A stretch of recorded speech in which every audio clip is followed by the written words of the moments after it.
What got you interested in this career and how did you get to where you are today? So I'm originally from Texas, and I was a theater major, performance theater major, because I did that competitively in high school. So I like presenting. I like being up in front of people and doing that. And so that was my major in college at the University of Texas. But I didn't think it was going to do very well as a career. So, to be honest, I moved into advertising because it didn't have a math requirement. Math is not my strong suit, but I'm really good at other things. So that's how I moved over into advertising and realized I liked it and I was really good at it. And I loved the creativity of it. And the energy around it. So first job out of college was in agency in Dallas and working for clients like American Airlines and Pepsi and the United States Air Force. And my role has always been particularly in client services, or sometimes called account services. So we are responsible for growing and maintaining the relationship between the agency and the client. So, in your daily work, what is your favorite part about your job? It is being able to work with a ton of different, really creative people. We do, design and copywriting and data and media planning and all sorts of stuff that really takes a lot of different types of brains and thinkers and approaches. And I love being surrounded by the ideas that we can generate and then see them put out into the real world and see it actually succeed. Has there been any part where you didn't like it? Yeah, there's sort of the, when something goes wrong, it's never a good feeling, sort of like knowing you failed a test, that something's not working, something's not, going to go right, or we do a lot of digital advertising. So that's everything from like websites and apps and email marketing. And we've sent out emails that have had typos in them on behalf of, really big clients. So that's always a little not a good day. When you got your first job, what led you to get into the path that you are now? And what did you learn from that experience?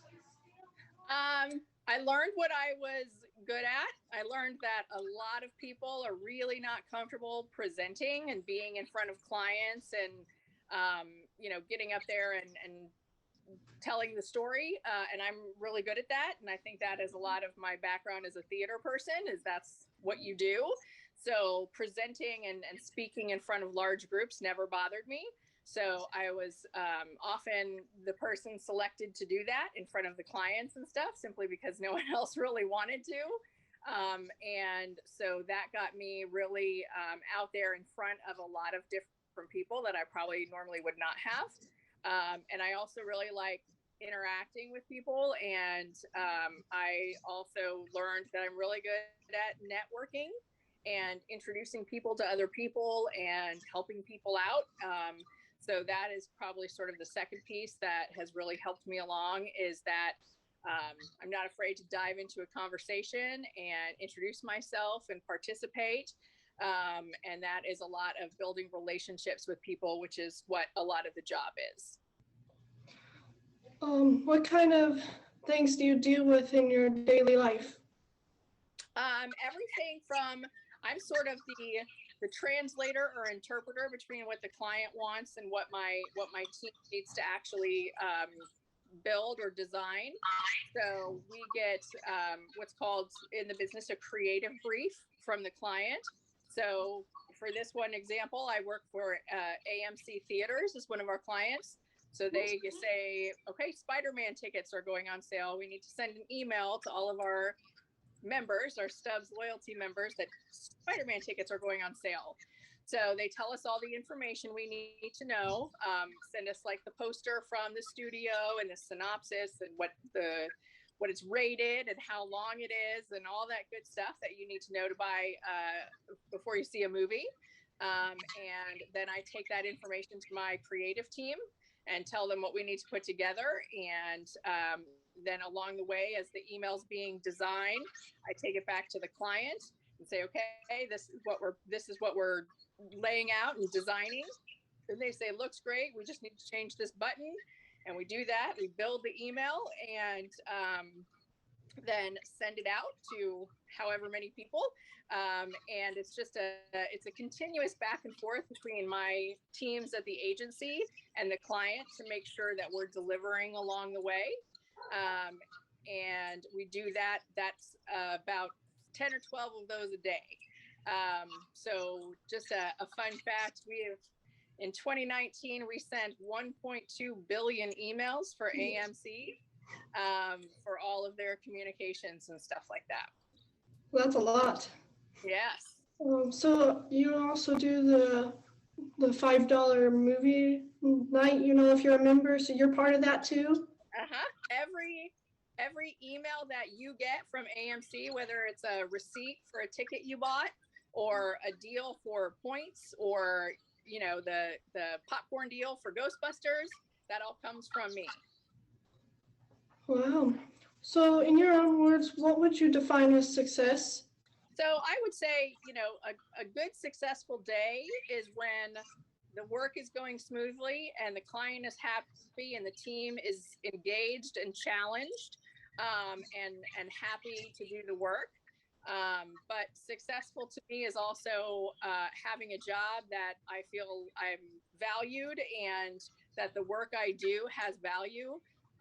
But just as importantly, to be able to close my laptop down at 5 o'clock and go home and be able to have that separation and not have interference too much in my life with my family as well. So a job that understands that and values that and encourages us to not work all the time and be, even if you don't have a family, but go home and be able to just not be at work and focus on yourself or your dog or whatever else you need to do. That really does make us better people and more, just better all around. And so that success sort of continues to feed itself. Okay. What can students do now to help them prepare to get a job in this field? There is a ton of different things in advertising. A lot of people think that it's just the creative. I know that's what gets shown in a lot of TV shows and movies is just creating an ad out of nowhere. But it is that. So if someone's good at storytelling, writing, drawing, design are sort of the classic hallmarks of advertising. But we also need people who are strategists that understand what's going on in the marketplace and what customers are doing and what technologies are happening.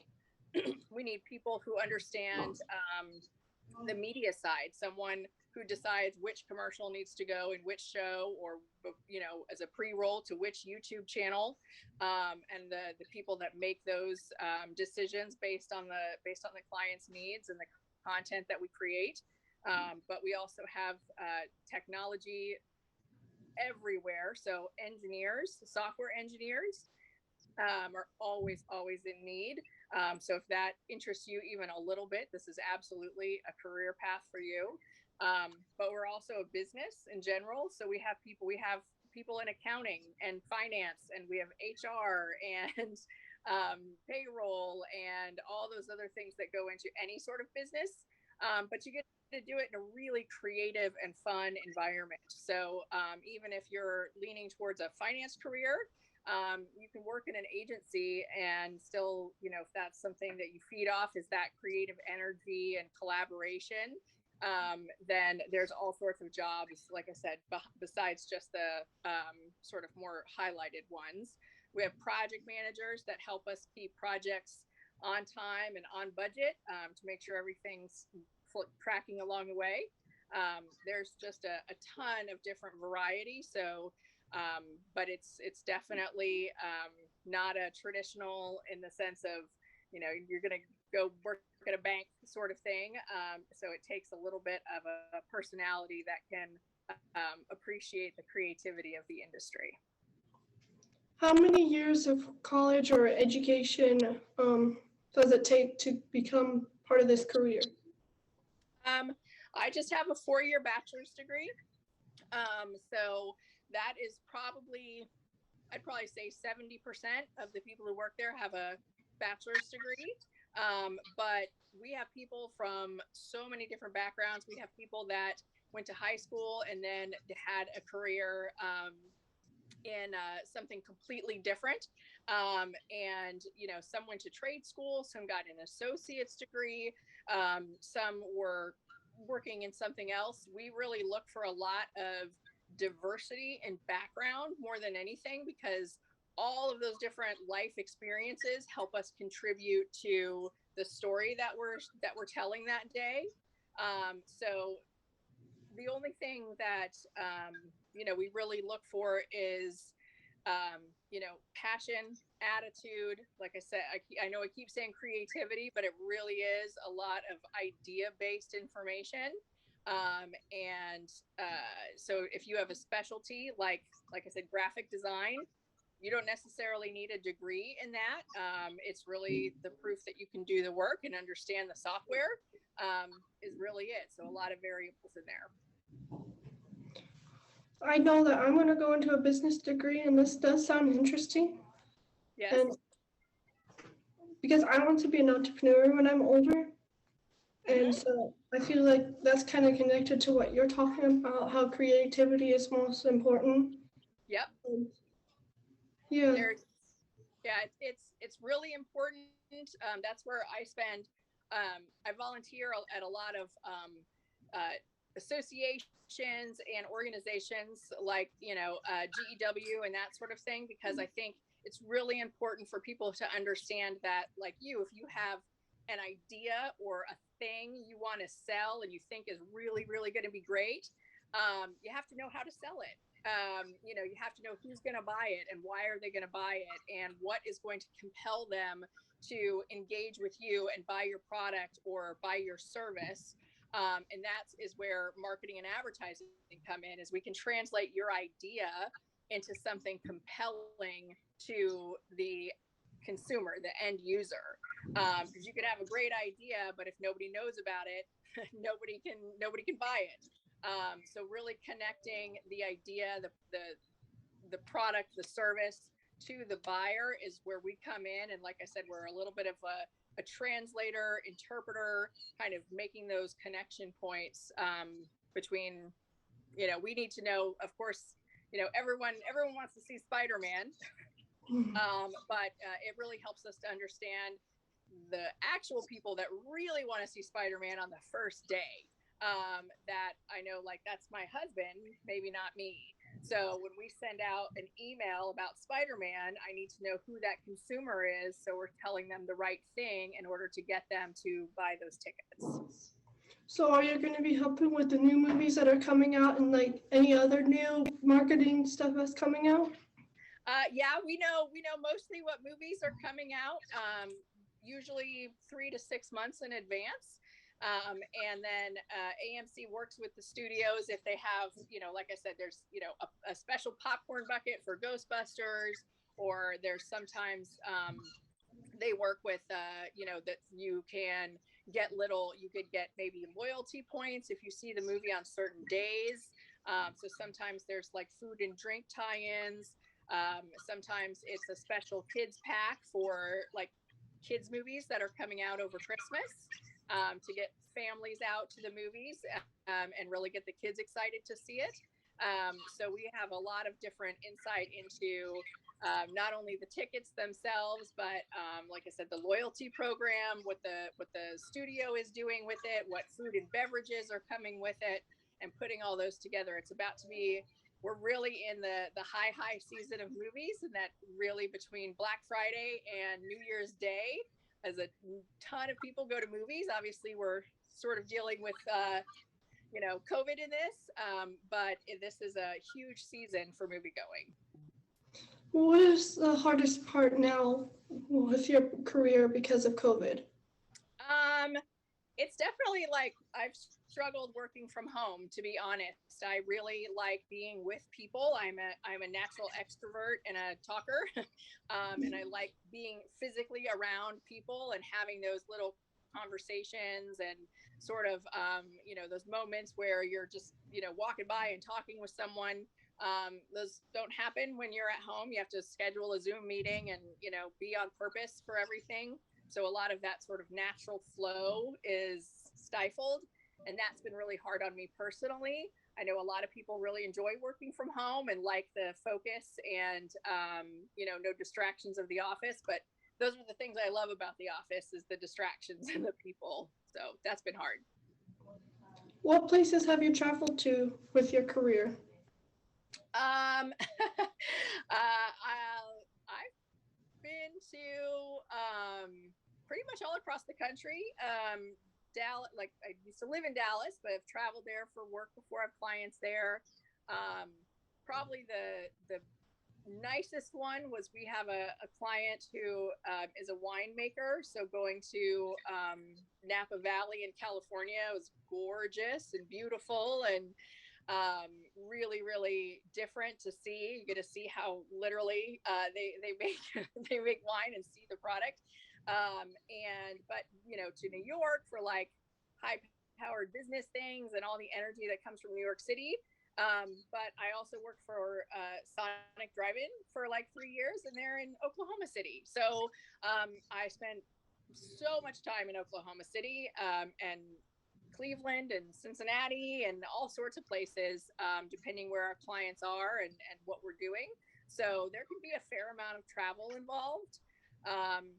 There's, if you look at the different clients, though, like Garmin is here, in Kansas City, and they do some amazing outdoor stuff. They go to Antarctica and South Africa and they're gone for 2 or 3 weeks at a time doing these amazing photo shoots and video production shots and stuff like that. So it can be really exciting and really fun. But it's you're gone, you're gone far away for long amounts of time in some cases, or sometimes you fly out at 6 o'clock in the morning and get home at midnight too. So it can go a lot of different ways.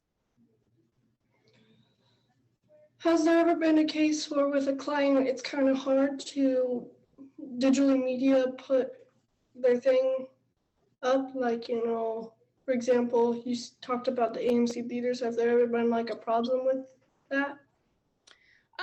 Yeah, I mean, it happens. Sometimes the fun of technology is the technology doesn't work, and that can cause a lot of interruptions. And sometimes it's, there was a mistake made, and sometimes it's, like yesterday, Amazon Web Services crashed, and almost everything runs on Amazon Web Services. So a lot of companies were struggling because they couldn't have online access. Their customers couldn't access their sites, and even we couldn't access sites.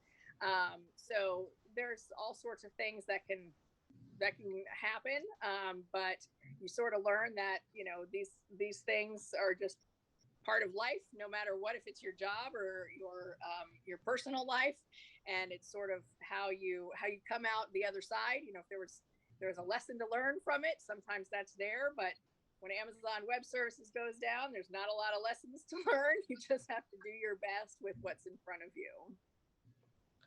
So on that topic, how did you deal with the problem? Really, when something like that happens, like that's out of our control. But usually, what we try and do, even if it was our mistake, then we send out a communication telling our customer that we made a mistake. Sometimes it's a link wasn't working in the email, or that we said the movie starts at 2 o'clock and it's actually 2:30. So we have a pretty quick turnaround for those types of communications that says, hey, there was a mistake in that email you got. We're sorry about that. Here's the right information. or, you know, whatever the message needs to be to support that. But, you know, apologize, admit what happened, try and correct it, and then you're on to the next thing. Well, thank you so very much for your interest and help supporting our students in becoming the businessmen and women for the future. Happy to.